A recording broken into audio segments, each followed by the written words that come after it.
రాష్ట్ర సిఐడి మాజీ చీఫ్ సునీల్ కుమార్ ఈ రోజు అనకాపల్లి జిల్లా నర్సీపట్నం మండలం కేఎల్పురం గ్రామంలో డాక్టర్ బిఆర్ అంబేద్కర్ విగ్రహాన్ని ఆవిష్కరించారు. ముందుగా ఆయన పెద్దబొడ్డేపల్లి జంక్షన్ వద్ద ఉన్న అంబేద్కర్ విగ్రహానికి పూలమాల వేసి కార్లు, బైక్లతో ర్యాలీగా కేఎల్పురం గ్రామానికి వచ్చి అక్కడ జైభీం నాగేశ్వరరావు ఆధ్వర్యంలో ఏర్పాటు చేసిన అంబేద్కర్ విగ్రహాన్ని ఆవిష్కరించారు.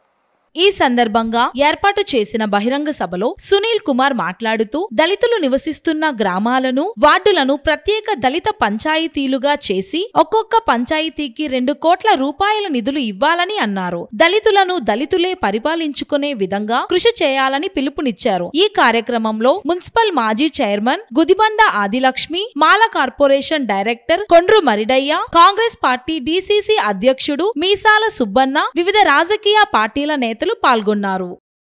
మా అబ్బాయికి ఎంపీసీటీ ఇవ్వండి అని పార్టీలను అడుక్కోవడము, డిమాండ్ చేయడము మేము ఎప్పుడు చేయలేదు. అలాంటి అడుక్కునే వాళ్ళు మేము చేయం కూడా, మాకు అలవాటు లేదు, కాదు. మేమేం చెప్తున్నాం, ప్రతి దళిత వాడని ఒక పంచాయతీ చేయండి.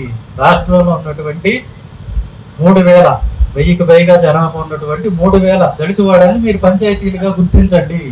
అవన్నీ కూడా ఊరు బయట ఉన్నాయి, వేరుగా ఉన్నాయి. ఆ పంచాయతీని వాళ్ళు పరిపాలించుకుంటారు. అలాగే ఎస్సీ ఎస్టీ సప్లాన్ అనేది ప్రతి సంవత్సరం 20,000 కోట్ల రూపాయలు మీకు చూపిస్తున్నారు బడ్జెట్ లో.